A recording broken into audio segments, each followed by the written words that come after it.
আজকের ভিডিওর প্রথমে আমরা একটা পোল করতে চাই, নির্বাচনী পোল। যারা জামায়াত ইসলাম করেন তারাও ভোট দিবেন না, এর বাহিরে যারা বিএনপি করেন তারাও ভোট দিবেন না। সাধারণ জনগণ যারা আছেন, আওয়ামী লীগ হতে পারেন, অন্যান্য দল হতে পারেন, নিরপেক্ষ মানুষ থাকতে পারেন, যে আজকে জামাত যে হুলস্থুল ঘোষণা দিয়েছে সেই ঘোষণাটা এই মুহূর্তে আসলে কতটুকু বাস্তবসম্মত হতে পারে।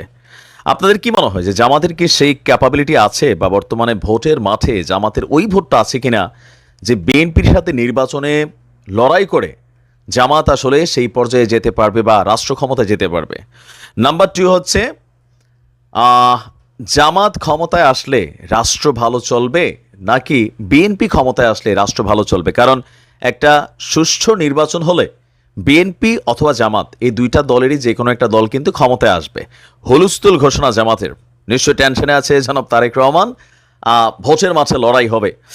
আমি আপনাদেরকে একটু পেছন থেকে শুরু করতে চাই। গেল কয়েকদিন আগে তারেক রহমান একটা কথা বলছিলেন যে এইবারের নির্বাচন হবে পুলসেরাত পার হওয়ার নির্বাচন। দুইটা কারণ। প্রথমত, যে অভ্যুত্থানের মাধ্যমে এই মুহূর্তে বাংলাদেশের নির্বাচন সামনে আসতে গেল বা সামনে আসছে, সেটা কোনো একটা শক্তি যদি ফেসিবাদ তৈরি করে, প্রশাসন যদি কোনো দলকে কি বলা হয় যে সাপোর্ট করে, তাদের পরিণতি কি হতে পারে, অন্যায় করলে সেই রাজনৈতিক দলের পরিণতি কি হতে পারে, সেটা কিন্তু বাংলাদেশ দেখেছে।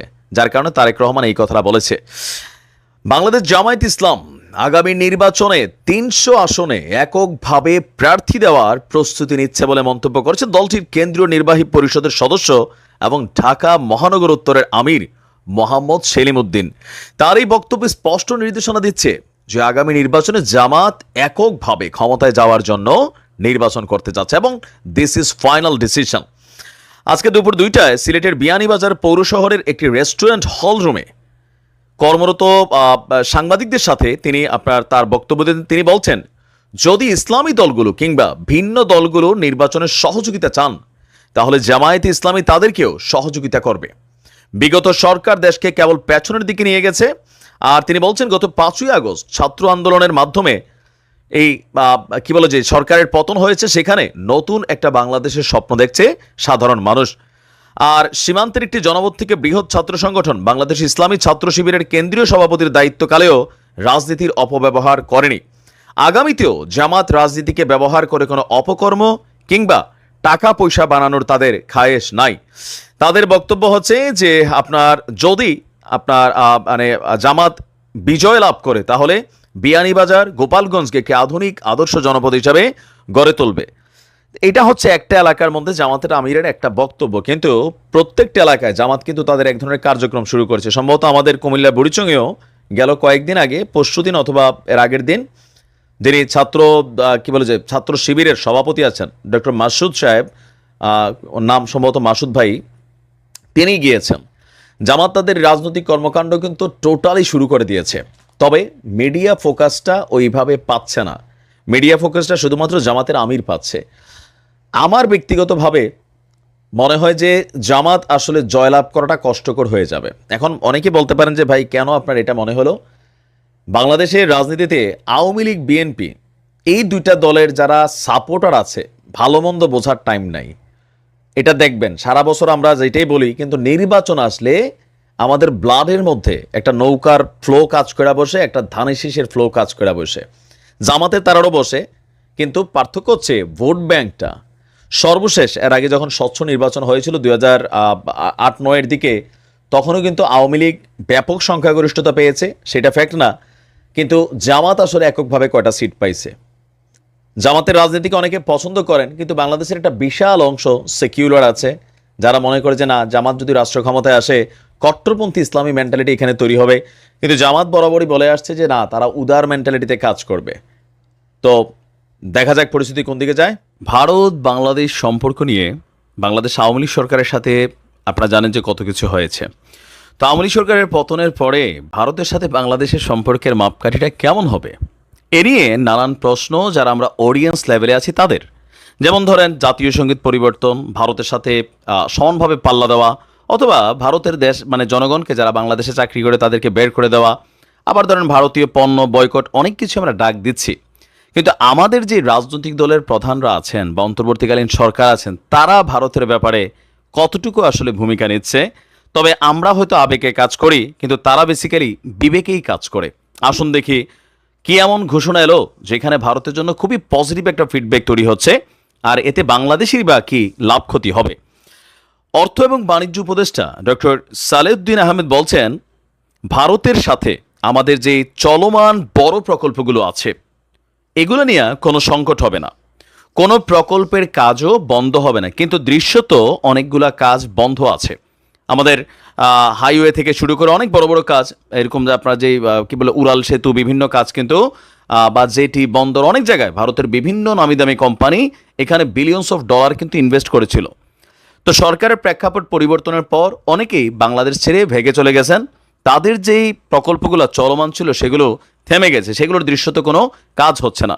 এই পরিস্থিতিতে ভারতের সাথেও ভিসাগত ইস্যুতে সম্পর্কের টানাপোড়েন, আবার ভারতের যারা শ্রমিক আছেন বা যারা কন্ট্রাক্টর আছেন বা যারা ইনভেস্টর আছেন, তারা মনে করছেন যে এই পরিস্থিতিতে বাংলাদেশে এসে ব্যবসা করার আসলে খুব বড় কোনো পরিবেশ নেই। সেই জন্য তারা সরকারের সাথে বেশ কয়েক দফা মিটিং করেছেন।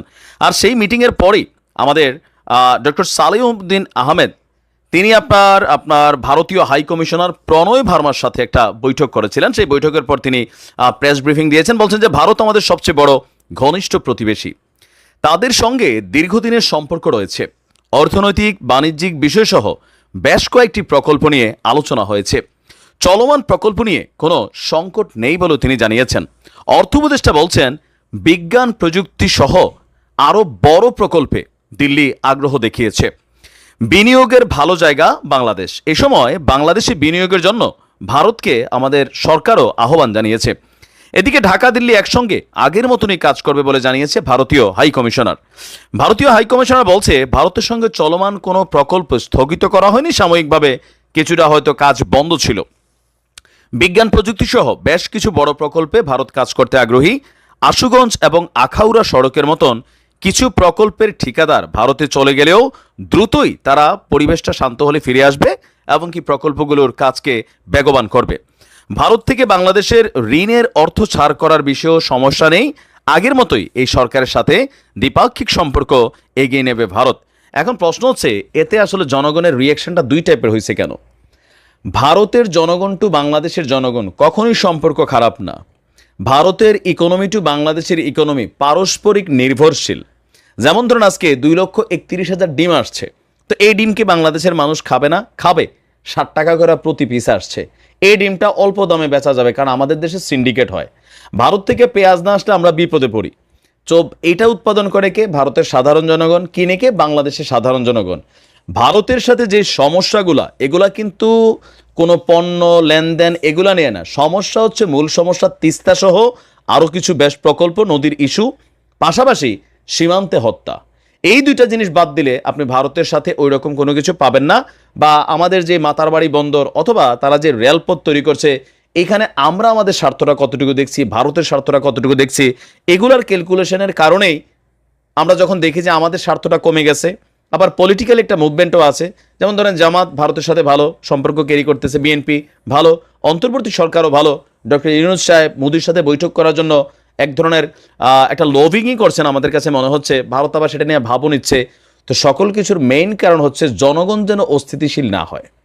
ভারতের রাজনৈতিক সরকার বাংলাদেশের জনগণের সাথে যদি সম্পর্ক ক্রিয়েট করে দেন, ভারত নিয়ে বাংলাদেশের মানুষের কোনো অ্যালার্জি নাই, কোনো অ্যালার্জি নাই। কিন্তু আমাদেরকে যখন নানানভাবে আমাদের নানান ইস্যুতে, নানান ন্যায্যতাতে তারা আমাদেরকে বাধাগ্রস্ত করে, ভারত সেনাবাহিনী পাঠায় দেবে, এই ধরনের উল্টাপাল্টা কথাবার্তা বলে, বাংলাদেশের সংখ্যালঘু নির্যাতন হচ্ছে, ভারত এটা নিয়ে ভূমিকা রাখবে, এগুলা নিয়ে মানুষের কনসার্ন তৈরি হয়।